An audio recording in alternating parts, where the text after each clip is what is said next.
skulum við fara yfir þetta hérna.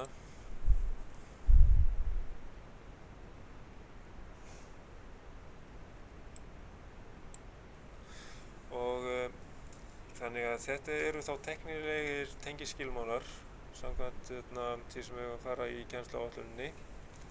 Og það er talað um fyrsta bókstaf, annan bókstaf og svo koma einhverju fleiri hérna á eftir. Eins og í þessu kerfi hérna, þá er talað um TNS-kerfi og þá eru sem sagt kerfið, það er tengt við jörð og það er tengt við núllpunkt.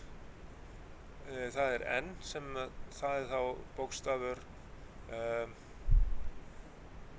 númer 2, sem sagt aðferð við að jarðtengja bera leiðandi hluta, tækja og búnaðar og þá er það í rauninni þessu hérna beri leiðandi hlutar, þá er það sem sagt Protective Earth, þetta er rauninni beintenging við jörð og N-leiðarinn, hann er rauninni fyrir mismunna strauma ef það er ójafnt álag á fösunum, sem er oft, en alltaf, þegar við erum einfasa álag á kerfum. En sem sagt S-kerfi alveg frá upphafi, þá eru aðskildir. Við getum hugsað okkur að S-ið standi fyrir separate. Þá er aðskilið 0, taugin og PE, jarðtaugin, sem er þessi gulgræna. Þannig að þetta er alveg aðskilið kerfi hérna frá upphafi. En svo eru sum kerfi þannig að það er sameiginleg 0 og Protective Earth í sama strengnum og þá kemur það fram með öðrum bókstaf. Það er sem sagt með C. Það er talað um hérna, C. Hlutverk núlleiðara og varnarleiðara eru sameinaðir í einum leiðara. Það er í PEN leiðara.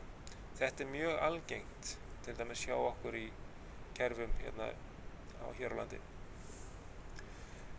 En svo eru fleiri gerðir hérna fyrir fyrsta bókstafinn.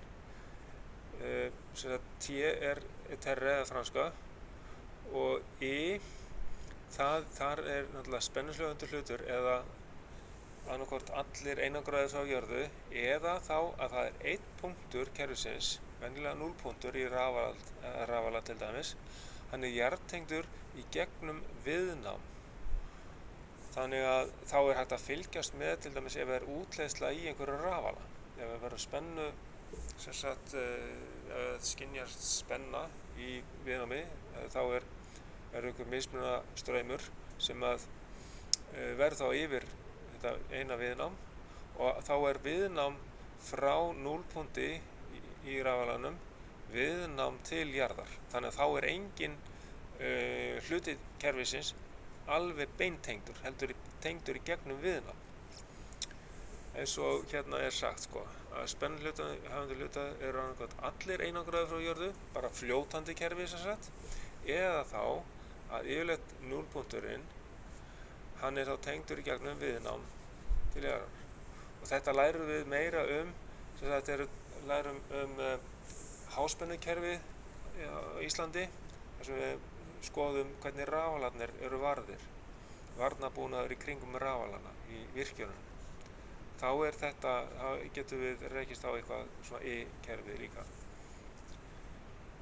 Og N-punkturinn, hann er sem sagt jarðtengdur í gegnum viðnám, sem sagt, og N-ið er þá kallað, kann ekki að bera það fram á frönsku, en þetta er sem sagt natúr eða eitthvað svoleiðis. En síðan er sem sagt annar bókstafur, aðferðir við að jarðtengja bera leiðara hluta, tækja og búnaðar. Það er sem sagt beintenging, snertanlega hluta, tækja og búnaðar við jörð, óháð jarðtengingum annars staðar í kerfinu. Stundum með þá jarðtengingum sérskaut, þá er bara farið út með með skaut út fyrir lóðina eða einhvers staðar í lóðinni og verið að grafa niður svona jarðskaut.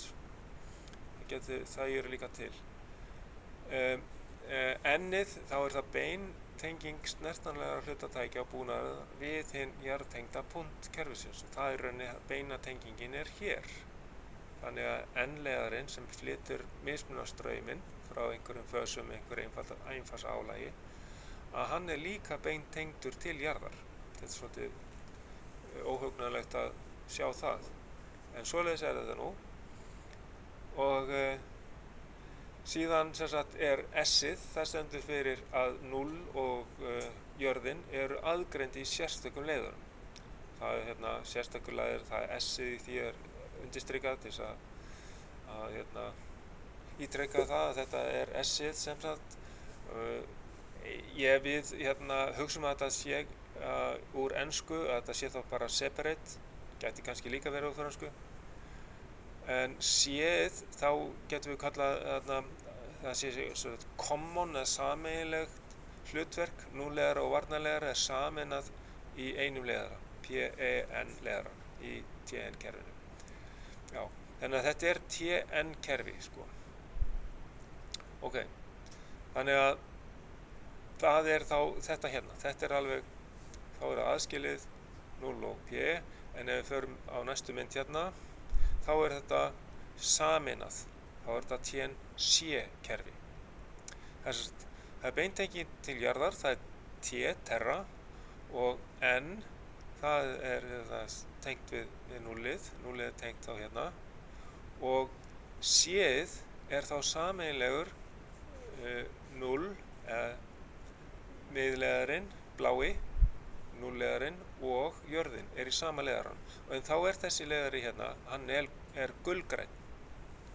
Og þá er í einhverjum tækjum í svona kerfi, þá er tengt út í málmumgerð til dæmis hérna frá jarðleiðaranum sem er líka núllið. En svo getur verið að einhvers staðar seinna í kerfinu, í einhverju töflu, þá er tekið aðskilnaður á milli jarðleiðsins, PE, Protective Earth, og núllsins. Því að þá er bara heldur PE áfram að vera gulgrænn, en hérna breytist það yfir í núllið og hvaða lit? Blátt. Já. Þá fáum við bláan leiðara hérna. Núllið er alltaf blátt. Það er alveg orðið fast í stöðlum fyrir löngu.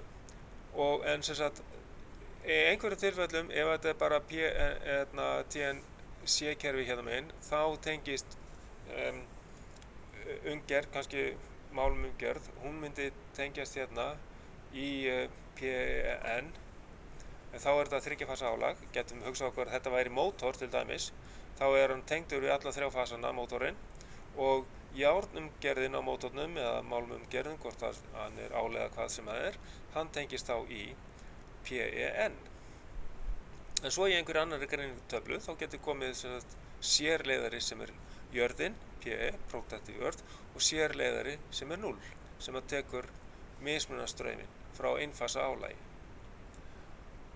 Og þá er þetta orðið TN-C, sameiginlegt hingað, og S, separate, aðskilið, 0 og jörð kerfi.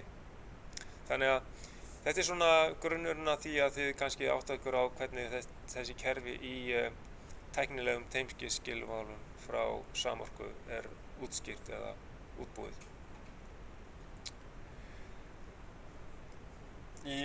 Þannig að núlleiðari, varnarleiðari, jörðin, er sameinaður í einum leiðara í hlutað kerfisins. Svo er það aðskilið aftur hérna seinna. Það er TN-CS kerfi.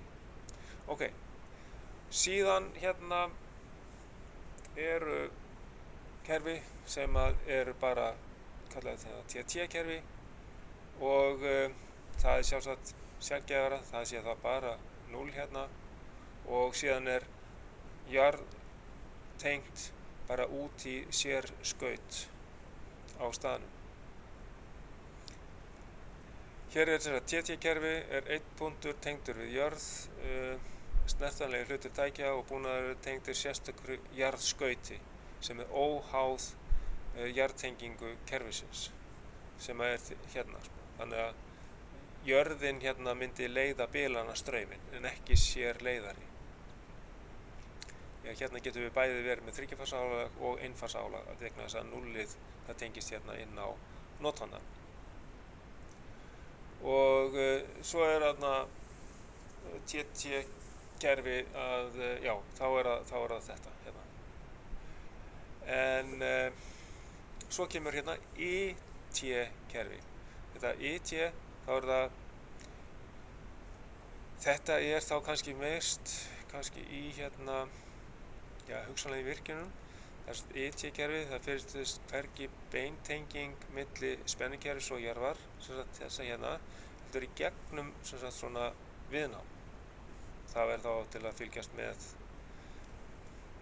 einhverju bilana spennu og eða fyrir einhver bilana straumur í gegnum viðnámið. Og snertanlegi hlutir tækja og búnaður eru tengdir við jarðskaut. Það er þá gert svona. Og svo er náttúrulega bara farið í gegnum hérna, hvernig þarf að ganga frá sökkulskauti í byggingum. Þetta er sérstaklega mjög strangt ef við erum með spennistöðvar. Þá þarf að ganga ekstra vel frá svona járnabindingum og jarðtengingum í þær sökkulskautum og síðan eru svona vírlásar notaðir í þetta. Og ef við skoðum svo hérna aðeins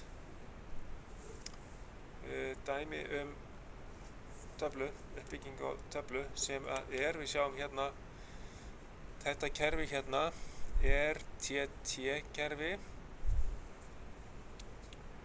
og hérna sjáum við að hér er núllið tengt út.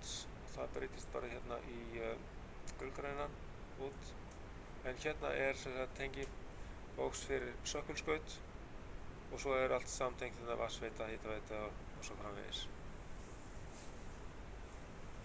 Og þarna erum við með leikaststraumsrofvörn eftir mæli og hérna breytist, hérna erum við núllið og svo erum við bara með fasa hérna út með sjálfvörn í töflunni. Þannig að við fluttum hérna framar að TT-kerfið, þetta var TT-kerfið, já, er einn punktur tengdur við jörð. Það er þessi hérna og síðan er stertanlegir hlutar tækja og búnaður tengdir sérstöku jarðskauti sem er óháð jarðtengingu kerfisins. Þannig að það er ekki sér jörð sko tengd. Við sáum það í þessari töflu hérna. Það er jörðin hérna, prótítuvörn, hún er ekki tengd hérna úti í núllið, skiljið. Það er engin tenging hérna á milli, núllskynjunar og PE-skynjunar. Þess vegna heitir þetta TT-kerfi. Og en hins vegar, já, hérna er svo algengara kerfi, TNCS, þar sem að núllið er bara tengt í spenninum, stjörnupunktin spennusins til jarðar og spennin er jarðtengdur í stjörnupunktinum, það er T-ið og síðan að C, þá er sameiginlegur leiðari 0, sem sagt mismunarstraumurinn og jörðin er í þessum leiðara hérna sem kemur inn á PEN-skynjuna í töflunni. Og eftir þetta þá breytist það yfir í S því að hér er þá núllið, það er tekið hérna í gegnum mæli og leikaststraumsrofa, stundum kallað núllað í gegnum leikaststraumsrofa og þá er sér núllskynna hérna. Hérna er orðið aðskilið, sem sagt separate, það er S-ið. Þá er það S-ið hérna í þessu nafni hér. Og þannig að hér er þá 0, fasi, varinn með sjálfvörum og svo er hver grein fær sína jarðtaug hérna. Jarðtaug, núlltaug og fasataug inn á hverja grein fyrir sig. Þetta er langalgengustu tengingarnar. Og þetta er það sem ég ætla að fara með ykkur í gegnum varðandi það, þannig að þið áttu ykkur á þessu, ef þið farið í áframhaldið í rafvirkjun til að taka rafvirkjan, þá allavega hafið þið séð þetta einu sinni áður farið í þetta. Þannig er þetta kerfi byggt upp. Svo þetta er inn á netinu, inn á undir efni, þannig að þá getið þið grúskað í alls konar tengingum hérna. Þannig að ég ætla ekki að fara í neitt fleira til af því að þetta er rauninni langalgengasta útfærslan þessi hérna. Svo er náttúrulega, því að núllskínan er hérna í töflunni. Þetta er mjög algengt að gengið svona frá þessu. Það er alltaf til í dæminu að það sé núllskína hérna strax ef þetta er sko ekki sameiginlegt, ef það er 0 frá spennustöð, það er bara ákaflega sjaldgæft. Ég hef eiginlega ekki séð þar. Ég hef bara séð PEN og síðan er þetta tekið í gegnum leikustöðsóða. Eða í eldri kerfum, ef það er ekki leikustöðsóði, þá er þetta bara tekin einn taug frá þessu og það er þá núlltaug sem að flytur mismunarstrauminn frá einfasa álagi.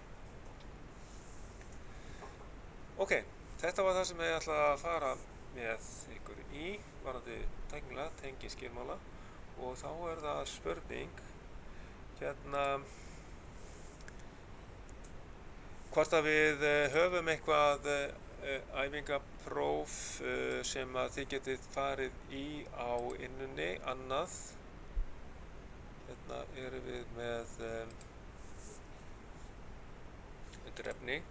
Það voru nokkur æfingapróf hérna. Eru þið búin að æfa eitthvað á öllum þessum? Sjá, hvar voru þessi æfingapróf? Hérna, já, neðarlega, alveg. Hérna er æfingaprófin. Þetta var upprifun 1, 2 og svo framvegis. Og hérna er til dæmis upprifun og ýmsar lausnir. Þannig að hérna, þetta er gott að æfa sig á til dæmis útreikningi á að reikna út stærð þéttisins til þess að leiðrétta farsvikið að öllu leyti eða hálfu leyti eða einhverju leyti. Já, ég hugsa að hér er svona upprifjunarpróf.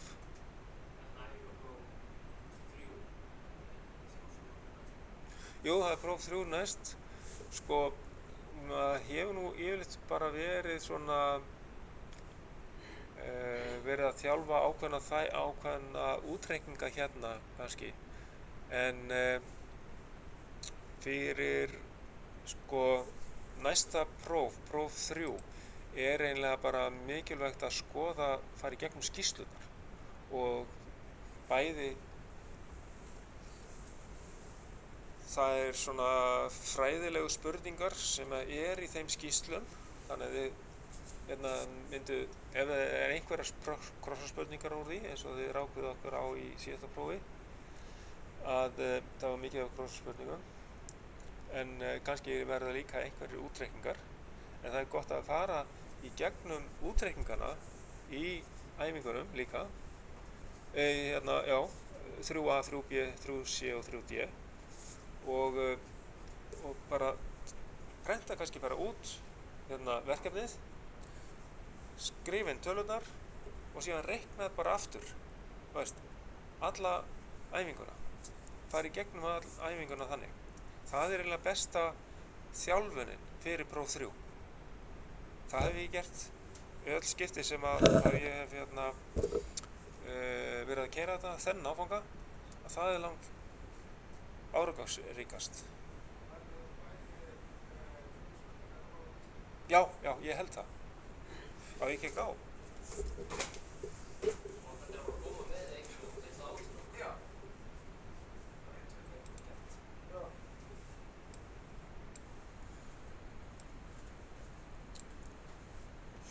þannig að efni fyrir próf 3 verður úr skýrslum sem sagt 3A, B, C, D og skoðum fyrst aðalatriðin í verkefni 3A. Þá vorum við með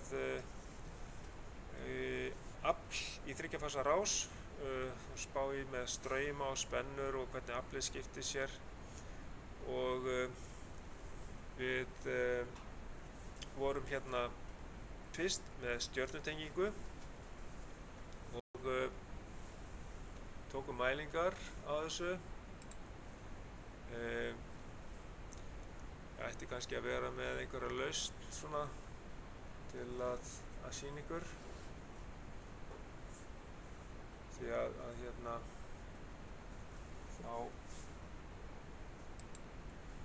að í 3A þá erum við með stjörnutengingu, þá erum við með aflið miklu minna náttúrulega heldur en myndum þríhyrningstengja. Þá erum við hérna með 2 ampera, við erum með hvert viðnám í stjörnutengingunni er 115 ohm, við höldum því og þríhyrningstengjum á eftir sko. Og hér er sami aðalstraumur og fasastraumur. Það er engin munur á straumunum, en hins vegar fasaspennan er aðalspennan deilt með rótina 3. Þannig að það er munurinn er þarna á milli, aðalspennu og fasaspennu. En sami aðalstraumur og fasastraumur. Og þetta er náttúrulega eitthvað sem bara við erum að festa frá því að við lærðum í 200 áfanganum. Fórum kannski ekki mjög mikið í það í 200 áfanganum, en við lærðum þar grunninn og síðan hérna var munur á mælingunum, það var rótin af 3 á fasaspennu og aðalspennu og síðan var reiknað út aflið í fasa. Það var hérna 460 watt og það var 2 ampere og sinnum fasaspennan, 230 volt og svo berum við saman sem sagt aflið í þríhyrningstengingunni. Býtu, er búið að tengja hann í þríhyrning hérna? Það er gert kannski seinna. Já, það er hérna nei, þarna er bara verið að bera saman sko heildaraflið sem mælirinn sýndi, 1380 watt sko, deilt með fasaaflinu. Þannig að sem sagt heildaraflið er fasaaflið sinnum 3. Sem sagt við erum með 3 460 watta hitöld hérna til dæmis í þessu. Þannig að við mældum, sjáu hérna, þetta er svona gróft hérna, 1400 hérna, en kannski nákvæmar útreiknað gæti þetta verið 1380, það er bara hækkað upp í 1,4 skilji. Þannig að hérna er heildaraflið er 3 sinnum meira en fasaaflið. Þannig að P deilt með P fasa það er 3. Ok, síðan er það 3 fasa þríhyrningstenging og þá erum við með heildarspennuna 400 volt og hérna er fasaspenna og heildarspenna, sem sagt aðalspennan sem við kallum oftar kannski, aðalspenna og fasaspenna, þetta er sama spenna en hérna skiptist straumurinn. Að hér er heildarstraumurinn, aðalstraumurinn er fasastraumurinn sinnum rótin af 3. Þannig að við sjáum hérna að aðalstraumurinn mælist 6 ampere en fasastraumurinn 3,5 ampere. Og hér erum við með miklu meira heildarafl sem við mælum með aflmælum P, þannig 4,2 kW. Sem sagt, er einhver munur á fasaspennu og aðalspennu? Nei, það er regla í þríhyrningstengingu, þá er sama spennan, fasaspennan og aðalspennan. Og hérna Síðan er reiknað út hlutfall fasastraumsins og aðalstraumsins. Það er 6, já. Já. Þannig að það er 6 deilt með 3,5 amperum og þá er það rótina 3 sem er munurinn. Við fáum heildarstraum með því að margfalda fasastrauminn með rótina 3. Og fasaaflið hérna það er heildarspennan sinnum fasastraumurinn og í rauninni er eftir því sama fasaspenna og aðalspenna, það er bara 400 voltsins sem koma til greina og fasastraumurinn er 3,5 ampere og hérna þar fáum við fasaaflið 1,4 kW. En heildaraflið var 4,2 kW. Þannig að við deilum heildaraflinu með fasaaflinu, þá fáum við að það er 3 sinnum stærra heildaraflið heldur en fasaaflið. Þannig að 3 sinnum stærra. Það passar allt saman. Og svo eina sem við þurfum að gá, hver er munurinn á aflinu í stjörnutengingunni og þríhyrningstengingunni. Það kemur hérna síðast í lokin. Að aflið í þríhyrningnum er 3 sinnum stærra heldur en aflið í stjörnutengingunni. Þetta er þetta samhengi sem að þarf að síast svona inn hjá okkur, að við lærum á. Og þetta gæti verið kannski einhver krossaspurning þess vegna, þó ég veit það ekki. Og er nokkuð meira í þessu? Nei, þetta er búið. Þá erum við búin með 3A, skýrsluna. Þá ætlum ég að skoða næst 3B. Það er þá, býtum við, það er þá hérna, 3B. Býtum við, það er hér. Þar vorum við með leiðrétting fasviks við skammsömsmótor. Þá erum við hérna með dálítið langan leiðara. Hvað voru þið með langan leiðara? Var búið að breyta eitthvað? Já, voru bara með 50. Ég bætti við öðrum 50 metrum. Ég held að sé komið, eða hvort eru komið 100 metrar. Hvort þið getur verið með 150 metra, ég maður ekki. En allavega að það verður spennufall í svona löngum leiðara og þá getum við, kannski með því að vera með nógu langan leiðara, þá getum við sýnt fram á hvað skiptir máli upp á spennuna við mótorinn að leiðrétta fasvikið á staðnum við mótorinn. Því að það fer svolítið mikið straumur í það að segulmagna mótorinn. Ef við segulmagnum hann með þéttum bara rétt við mótorinn, bara beint við tengingar mótorsins, að þá þarf ekki segulmagnunarstraumurinn að fara frá töflunni eða spennugjafanum alla leið eftir 100 metrum eða 50 metrum eða hvað sem þetta er til mótorsins. Heldur þá væri þéttarnir að framleiða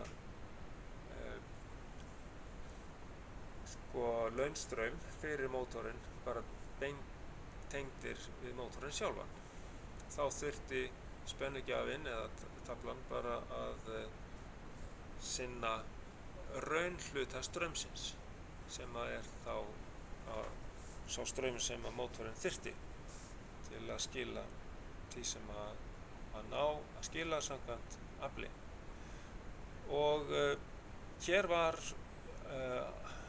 álagsvægin stilt á 14 Nm og gerðar mælingar við tvær mismunandi stillingar, eða er rauninni bara við eina stilling á þéttinum, annars vegar var þéttirinn ekki með.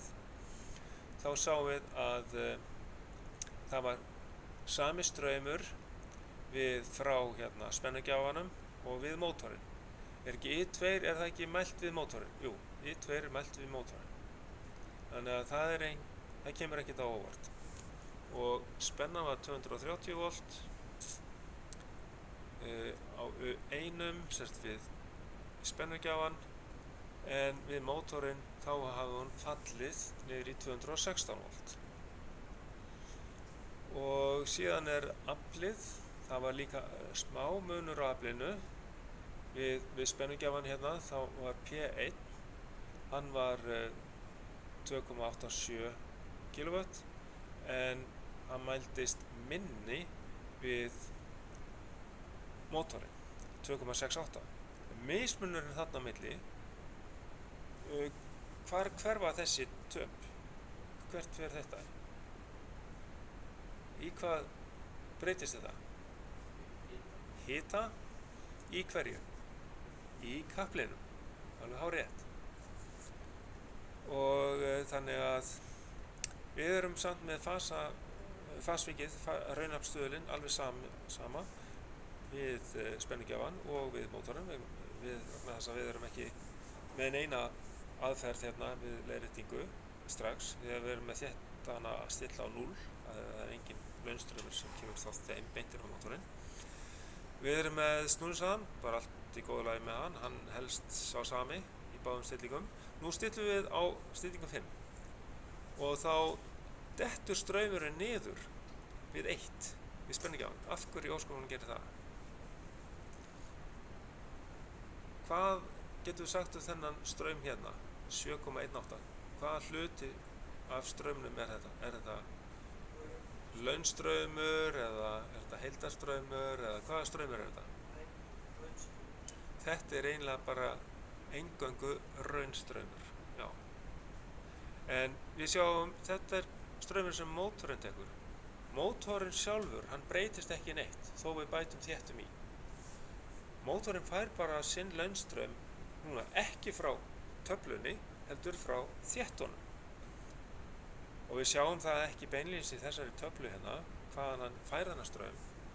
Við sjáum bara hérna á stillingu, hvar er mæling á straumnum hérna? Hérna er, hvar voru að mæla strauminn frá þéttunum? Það er einhvers staðar hérna seinna í verkefni. Jú, það getur verið. Hérna stendur IC, auðvitað hérna, þetta var hérna rétt hjá, tók bara ekki eftir honum. Þetta er straumurinn frá þéttunum, hann er 5,78 ampere. Hann er að gefa okkur hreinan launstraum sem fer bara beint af því hann er 180 gráður úr fasa við launstraum mótorsins. Þá er þéttarnir og mótorinn, sem spólurnar í mótornum og rýmdin í þéttunum, er að kasta á milli sín þessum straum. Þannig að þetta fer ekki til spennugjafans tilbaka, heldur á milli mótorsins og þéttana. Þess vegna lækkar straumurinn hérna frá töflunni eða frá spennugjafanum. Og sama spenna, 230 volt, en spennan, hún hækkar á mótornum. Þannig að það verður minna spennufall í kaplinn. Vegna þess að nú þarf kapallinn ekki að leiða eins mikinn straum. Hann losnar við það að leiða launstrauminn sem að mótorinn þarf. Ok, hann er ekki 216 volt lengur, heldur að hækkar spennan við mótorinn 217 volt. Og hér sjáum við að það minnkar aðeins munurinn. Nú er aflið frá spennugjafanum er minna. En það mælist náttúrulega sama afl á P2, það hefur ekkert breyst þar. En hér sjáum við að hér sér spennugjafinn bara álagið, mótorinn, sem hreint raunafl, af því að hér er kósfí raunaflsstuðullinn bara 1. En mótorinn sjálfur breytist ekki neitt því hann er bara 0,82. Og sama snúningshraðinn. Svo að við skoðum hérna útlæðinga á fasviki og alltapi og nýtni. Að hér sjáum við að P1 mínus afl mótorsins, það er afltapið í kaplinum og þá getum við sagt hérna að afgefið afl deilt með P1, að nýtnin hérna er þá heildarriti kerfisins er 73% án þéttis, en með þéttinum er hún aðeins betri, nýtnin, 74%. Og hérna erum við með ásafl mótorsins, við reiknum það út frá newtonmetrunum og snúningshraðanum og afltapið í kaplinum, það meira hérna þegar við erum ekki með þéttan inni, en svo minnkar afltapið í kaplinum úr því að vera hérna 0,19 niður í að vera 0,16 kW, 160 watt, frá því að vera 190 watt niður í 160 watt.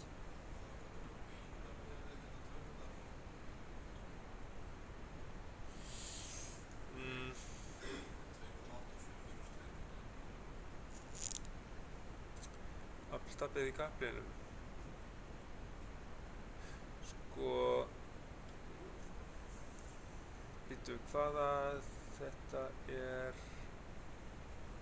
nei, P1 er afltapið í kapli og svo mínus ásafl mótors. Þarna í rauninni er bara að reikna út hérna, hvaða tala er þetta hérna?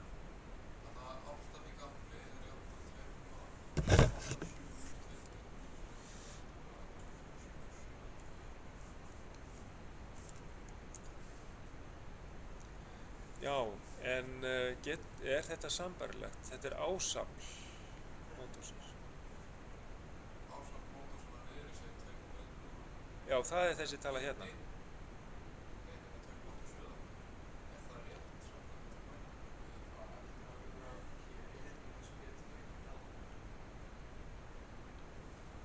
Já, ef við draugum það, sko, ætti þetta ásafl mótor,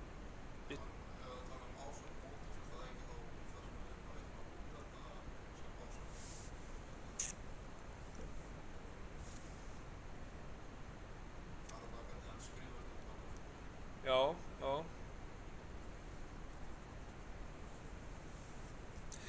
allavega myndi maður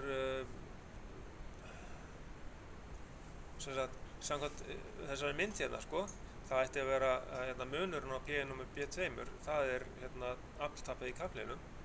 Já. Og er það ekki þannig sem að þið gerðu það í skýrslunni hjá ykkur?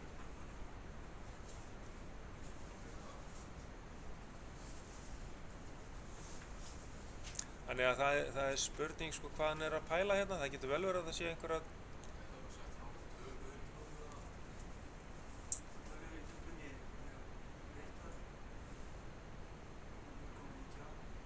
Já. En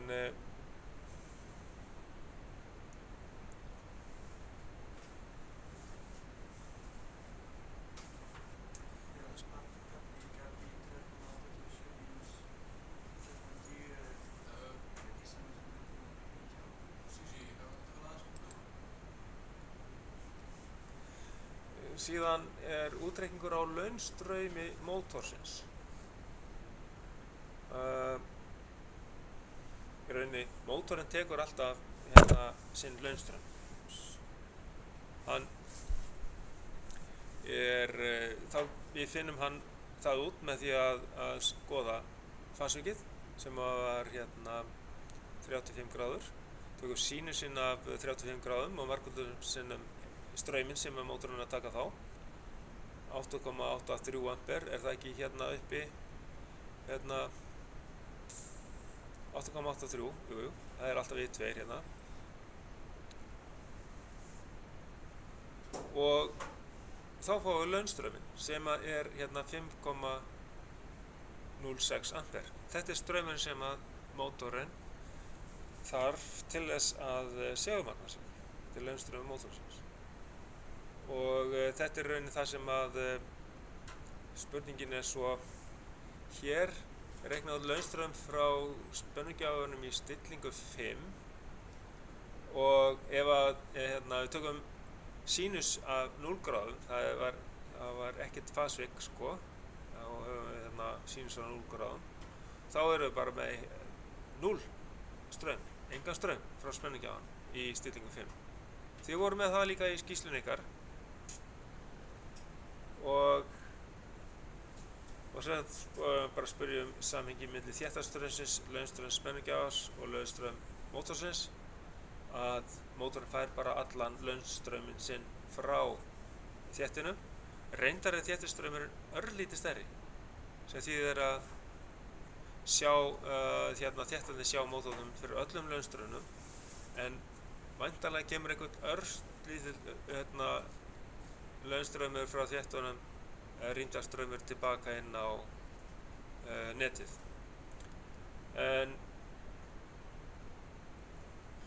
En svo segir hann hérna í báðum stillingum var launstraumur mótorsins sá sami, og auðvitað mótorinn tekur alltaf, hann þarf alltaf að fá sinn launstraum til þess að virka fyrir spanið og allt það að segulmagna sig. Og það segir hérna að mótorinn þarf alltaf sinn launstraum, eða veltur á álaginu hve mikill hann er kannski að einhverju leyti. En það sem þéttarnir gera, það er að sjá hluta þessa launstraums og þar með að minnka launstrauminn frá netinu. En í þessu tilfelli þá leiðréttir hann fasvíkið alveg og gott betur sko.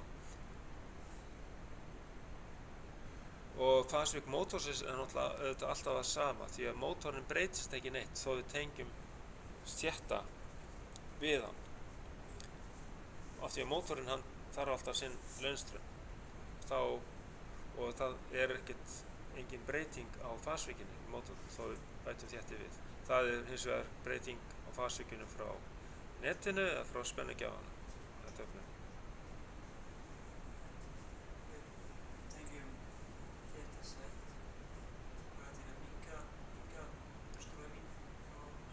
Já, til þess að við séum með til þess að minnka strauminn frá spennugjafanum til mótorsins. Það er bara þannig að þá eins og í kannski raforkukerfinu, að þá er kannski á notkunarstaði kannski í álverinu hægri megin sem væri mótorinn, eða mótorinn væri álver, og það er mikill launstraumur sem er þar notaður, og þá er hann búinn til með þétta banka á staðnum til þess að aflið þar sé sem sagt raunstraumurinn, hann fari eftir leiðunum, og spennan er alltaf mjög há. En það skiptir máli að við séum ekki með mikinn auka óþarfa straum á leiðinni. Þess vegna leiðréttum við fasvíkið strax þar sem að notandinn er. Hæ, velkomin. Svo að þá er það lokinn á þessu. Sem sagt við tengjum þéttarna við mótorinn til þess að minnka strauminn sem er milli spennugjafa og mótors, til þess að verði minna afltap. Við séum ekki að eyða óþarfa orku í hita í kaflinum. Og þannig er þetta reynt að gera á mjög víða. Bíddu nú við, ég var komin hingað í 1.4. Útreikningur á hlutfalli þéttarstraumsins í stjörnutengingu og þrítengingu. Þarna var verið að prófa bara að setja þéttana í stjörnutengingu, athuga hvaða straumurinn er þá. Þá var straumurinn bara rétt tæplega 2 ampere. Hann var áður 5 ampere í þrítengingunni. Þannig að nú datt niður raunaflsstöðullinn úr 1 niður í 0,9 við spennugjafann, og þá er fasvíkið við spennugjafann orðið 25,8 gráður, og þá þurfum við að fá straum frá spennugjafanum fyrir mótorinn til að uppfylla það sem hann þarf í launstraum. Þannig að fáum við bara hluta af þessum 5 amperum sem að mótorinn þarf. Við erum vorum með hérna mótorinn, við vorum að reikna út á hann, við þurfum 5,06 ampere fyrir mótorinn í launströmm og hér erum við bara með 1,93 ampere, tæplega 2 ampere. Þannig að hér vantar upp á launströmm mótorsins og þá þurfum við að fá hann frá spennugjafanum. Restin verður að koma frá spennugjafanum. Og hérna núna er þéttastöðumurinn minni, það er meira fasauki spennugjafan enn í lið 1.1.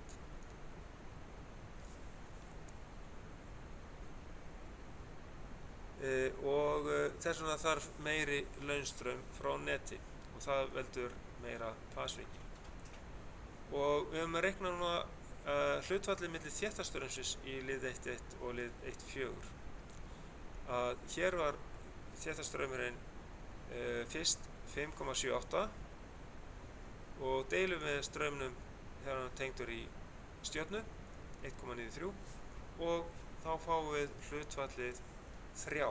Það er 3 sinnum meiri straumur í þrítengingunni heldur en í stjörnutengingunni. Þannig að þetta er tæplega 6, sjáum við, tæplega 6 ampere. Ok, og þar með er þessi æfing búin. Og í þessum 3 æfingum er mjög líklegt að komi einhverjir útreikningar í 1 frá 3A, 3B eða 3C. 3C, ef við rennum í gegnum það áður við hættum, já, það er nú lítið eftir, það er nú kannski ekki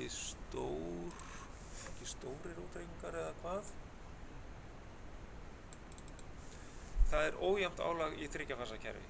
Þar vorum við með 3 perur og við vorum að skoða hvernig núllstraumur myndast í þessu. Við byrjuðum á því að vera með núllið frátengt og við mældum, það var jafnt álag vegna þess að við vorum með, allar perurnar voru jafn stórar og þið sjáu að það er jafn stór straumur hérna.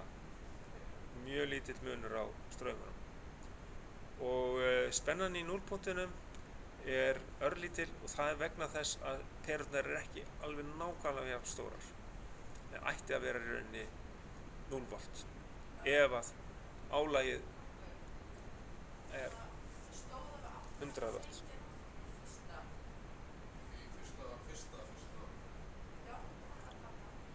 Allra fyrst, sko, teikningin sýnir allt upptengt. Það byrjaði að tengja þetta, svo bara tókum við þetta úr sambandi því að svo stendur hérna slepptu núlltengingunni í þessum lið. En svo mælur við eitthvað nú þarna. Bara spennuna. Spennuna þar. Já. Og þá er eitthvað, ef að þið hafið verið með vírinn tengdan, þá er náttúrulega 0 volt, en ef þið hafið tekið hann úr sambandi og mælt, þá er þetta allt eðlilegt. Fenguðu ekki bara eðlilega spennu það? Hvað fenguðu? 7? Já, flott, ok. Þannig að þá hefur verið að nota svipaða perur eins og hann hefur verið að mæla. Flott. Og hérna, það er smá skekkja í aflinu í perunum og þess vegna taka örlítið mismunandi straum og þess vegna er þessi spenna ekki 0 volt. Jafnt álag með núlltengingu og núna bara fer núllpunkturinn í 0 volt vegna þess að við erum bara að mæla yfir vír. Það er örlítill núllstraumur vegna þess að perurnar eru misstórar. Örlítið misstórar, það er bara, þetta eru 27 milliampere, þetta er bara pínu lítið. Og síðan sko breytist spennan eitthvað örlítið milli fasa eða einhver fasaspennan við að tengja núllið. Það er örlítið sem að kannski spennandi gætu jafnast. Hérna er 234, 232, þetta er munar litlu, 228, 234, 232.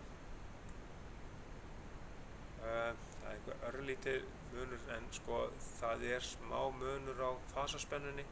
Það er 402 volt, 403 og 400 volt. Þannig að já, sem sagt aðalspennan er ekki heldur alveg hnífjöfn, þannig að en þetta er eðlilegt frávik í fasaspennunni og var eitthvað meira frávik, já, 226 upp í 231 volt, 237 volt, þannig hún jafnaðist aðeins spennan eftir við tengdum núlið. Það er tilgangur með núltengingunni, það er að jafna fasaspennunar. Og ójafnt álag án núltengingar, hérna verður gríðarlega mikill munur. Hérna losið upp núltenginguna og setið mismunandi perur í. Setið 60 W peru í staðinn fyrir 100 W peru í fasa 1.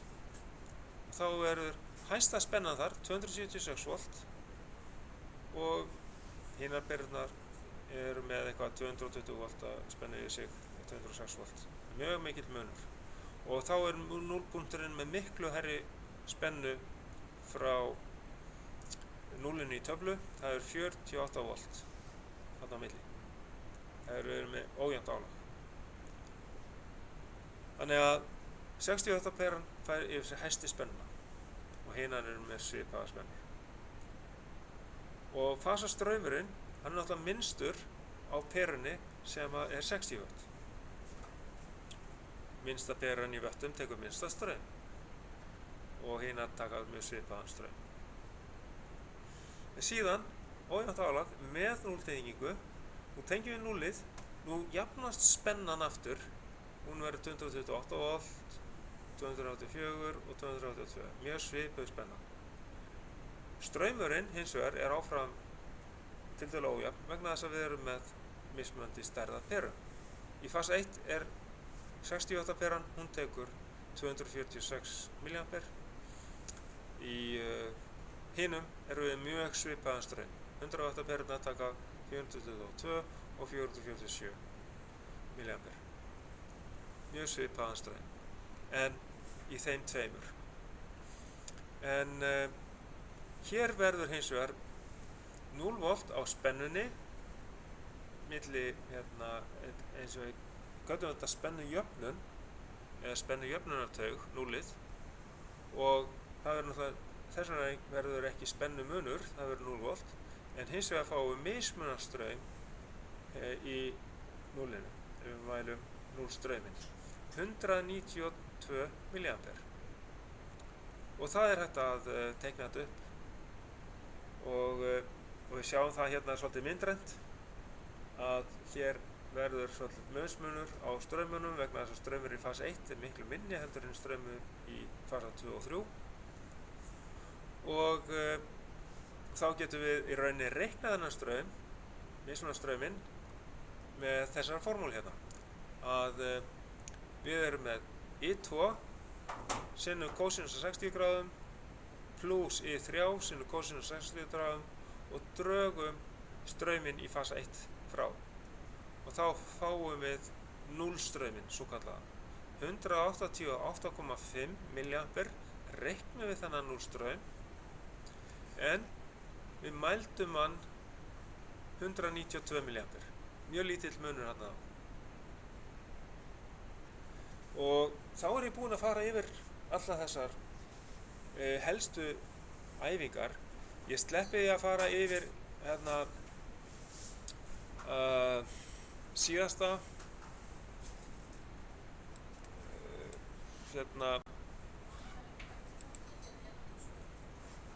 D. Þið getið rennt yfir það sjálf en það er svona minnsta líkur á því að það séu miklu útreikningar á því að þetta er það mikið flóknari útreikningar sem eru þar. Það er ekki, þetta er svo stuttur tími sem við höfum í prófið að við höfum ekki tíma til þess að láta ykkur reikna út svona mikið í svona próf. Þannig að hérna voruð þið bara að fá það bil 90 gráðu fasvik á milli hjálpavafsins og aðalvafsins til þess að fá gott ræsivægi á einfasamótorinn. Það er aðalega það sem við vorum að fá í þessa. Þannig að við höfum þétti í einfasamótornum til þess að fá munin á straumunum í aðalvafinu og fasavafinu kringum 90 til 100 gráður. Þannig að fá í gott ræsivægi. Það er aðaltilgangurinn með því að tengja ræsiþétti við einfasamótor. Ekki rugla því saman, við erum einfasamótor og ræsiþétti og þryggjafasa þétta við þryggjafasamótor. Það er alveg tvennt ólíkt, skiljið. Já. Ekki rugla þessu saman. Ekkert mál. Heyri, þá ætla ég að segja þetta gott og takk fyrir í dag.